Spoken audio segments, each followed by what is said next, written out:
Underway, the Raptors get the victory. The one thing that we must do in this series is go for it. Might as well go ahead and take the crown. Gotta go all the way. We just got outplayed. Simple as that. We're not very familiar with this team, but that's no excuse. We're down 0-1, but it's not the end of the world. Siakam has done it all tonight. I got to take him out of this series, and that's on me.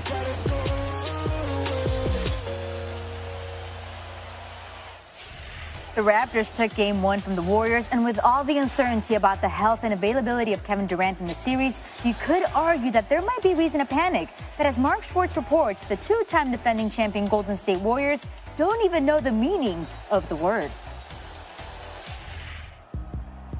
No matter how big the deficit, Golden State down 17 here in the second half. no matter how much time is left, We know we can cover 17 points in a matter of 3-4 minutes. and no matter where a series stands.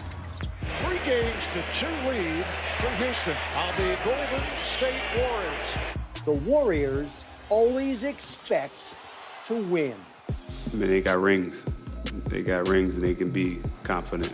And it starts with our leader in Steph Curry, who's probably, you just see it in his game, his ability to pull up from 35 feet anywhere on the floor. Draymond as well, who plays with great passion and confidence.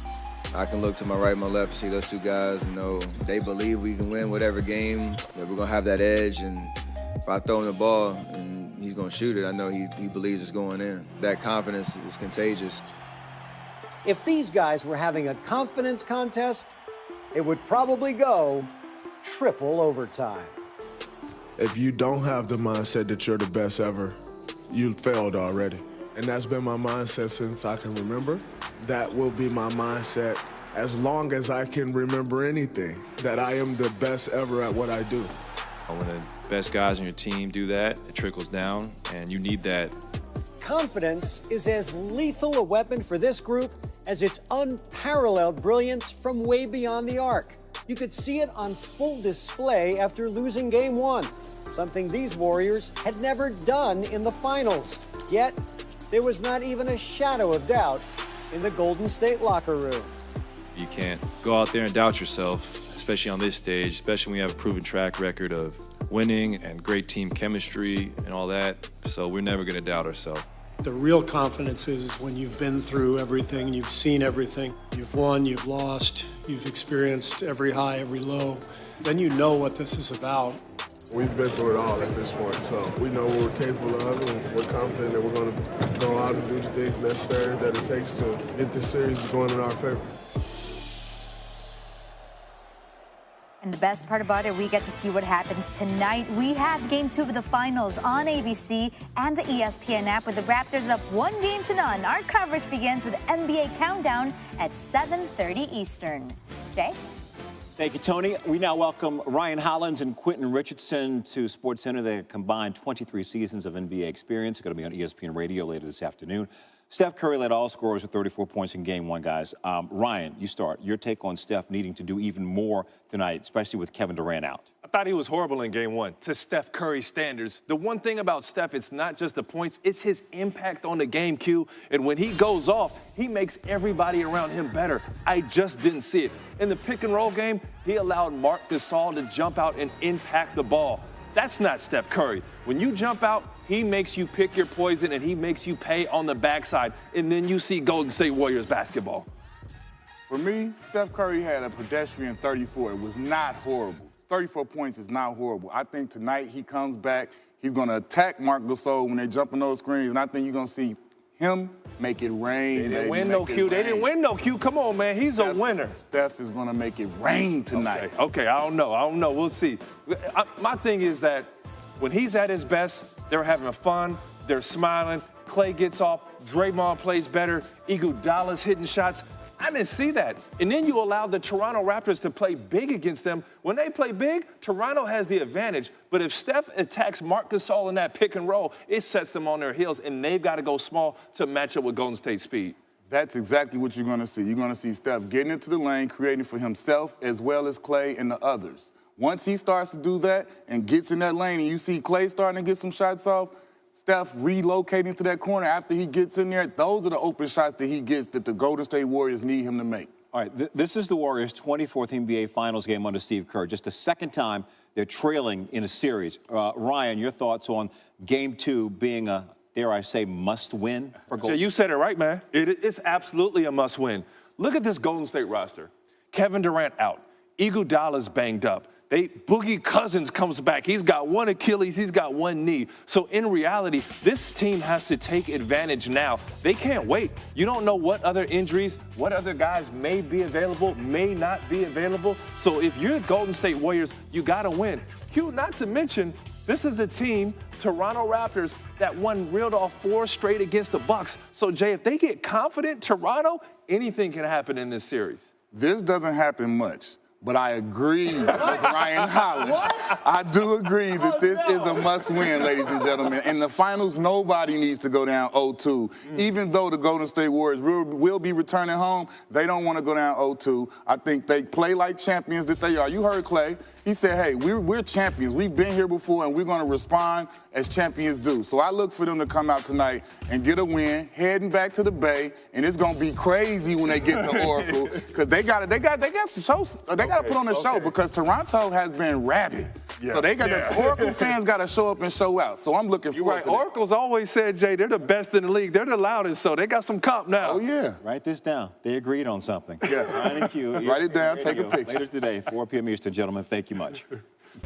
All I do is win. The Golden State Warriors champions once again, back-to-back titles. What we've been able to accomplish is something that not many players have been able to experience. But you gon' have to try again next year. We all want something that's bigger than ourselves. We all got our eyes set on that three-peat. Nothing will deter us from that. The Raptors hold a 1-0 lead in the NBA Finals heading into Game 2 tonight. Andre Iguodala, not listed on the injury report, is expected to play with a lower leg injury. Kevin Durant, however, is out, but that won't stop people from asking Steve Kerr about KD. New on SportsCenter, here is Mr. Kerr. Kevin is fine. He didn't go through our shoot-around. He's with our trainer, and so he's out, obviously, and another day, another step forward in his rehab progress. If we had a crystal ball, we would have known a long time ago what we were dealing with. But it's just an injury that's there's been a lot of gray area, and so it literally is just day to day and how the progress is coming. And at this point, he's still not ready. He's still not been cleared for. Right, it still has not been cleared for a full practice. This is the 5th time the Warriors have trailed within a series under Steve Kerr. In each of the previous 4 instances, they came back to win the series, including the 2015 NBA Finals when they trailed Cleveland 2-1 before coming back to win the next 3 games. Tony.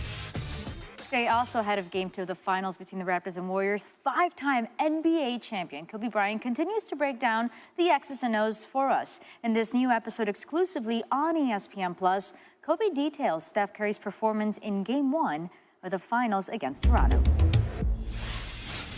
On this episode of Detail, we'll take a look at Steph Curry.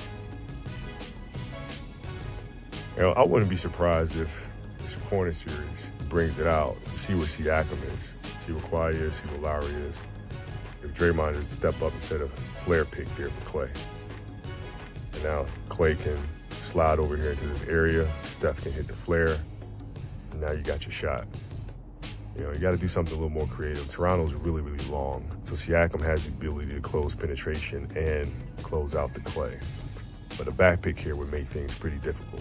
But defensively, this is the thing. I mean, you can't relax against Steph here. I mean, Steph just continues to move, right? He gives the ball up and he realizes, okay, I'm more dangerous when I don't have the ball, especially with all this attention here on me. I give it up, keep moving, find open space. That's what I need. I didn't fall. That's a good look for him. For more analysis, go to Detail on ESPN+. Here's the thing, Curry has stepped it up in the absence of KD.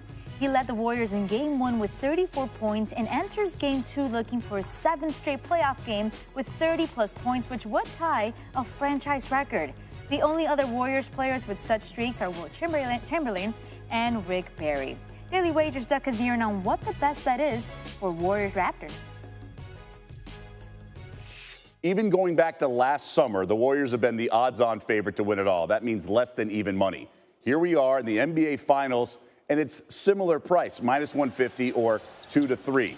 This is the cheapest you're going to get on Golden State, two-time defending champs. All they have to do is win one game in Toronto. If it happens tonight in Game 2, then they're going to be an even bigger favorite than they were before the series. This is the time to strike. Game 1, sloppy, turnovers. Draymond Green and Iguodala could not buy a three-pointer. I think they clean things up. I think they get the win tonight, but even if they don't, you're still protected with the series coming home and even the potential return of Kevin Durant. Thank you, Dougie Fresh. We're going to have Game 2 of the NBA Finals tonight on ABC and the ESPN app, with the Raptors again up 1-0. Coverage starts with NBA Countdown at 7:30. Feel like whatever it takes to win. And we're down to the last two for the NBA title.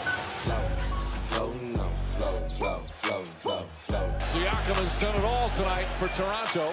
What a night for this young man. Pascal Siakam with a 32-point game in his first appearance in the NBA Finals. Welcome back to SportsCenter. Tony Collins, Jay Harris, and we're looking ahead to Game 2, Warriors and the Raptors.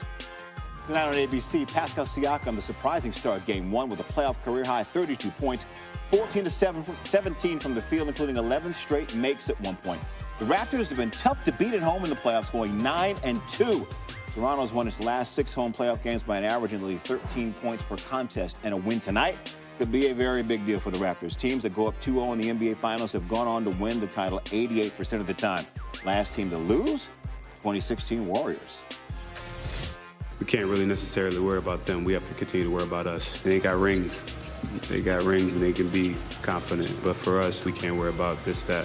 You know, we go out there and we do our game plan and we focus on what we can control, and that's what we've done all year. All I could do is keep making the right play, and when I do get a free look, make my shots. It's not about me scoring or try to get my offense off.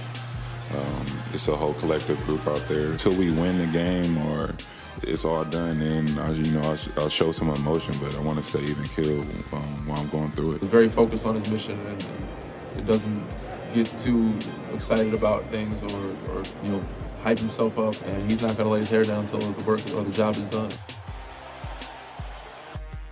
For more, we welcome back our 3-time champ NBA analyst Bruce Bowen. All right, you know Kawhi from San Antonio. What's your take on his emotions? Never too high, never too low, always even. I think with champions, Jay, you have to take that into account as far as when you're leading others who have maybe not been in that position before. So when you talk about Kawhi Leonard and what he's able to bring to the table, it's all the experience of being a champion. It's all the things that he learned when his time was in San Antonio.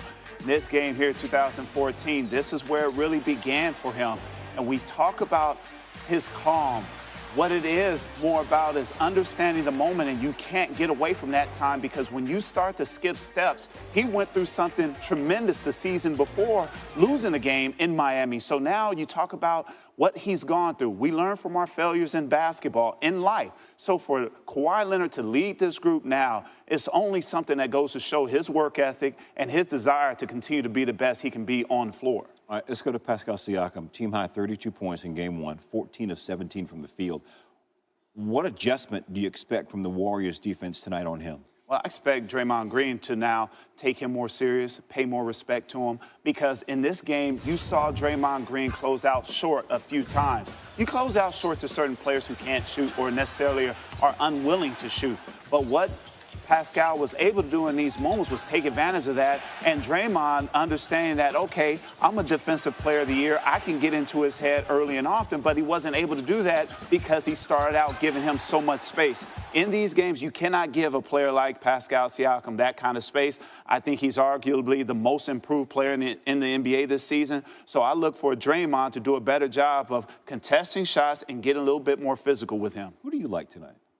I like Golden State because of the championship pedigree that they display. This is a team that's led by Steve Kerr, a guy who has championship rings in San Antonio as well as Chicago, and he understands these types of moments. He's learned from Greg Popovich as well as the big rooster in L.A. as far as Phil Jackson is concerned, even though he's not a cockle-doodle-doo. No, he's not. No, he's not. Bruce Bowen, thank you. Winner of Game 1 of the NBA Finals, by the way, has gone on to win that series 71% of the time, so we'll see what happens.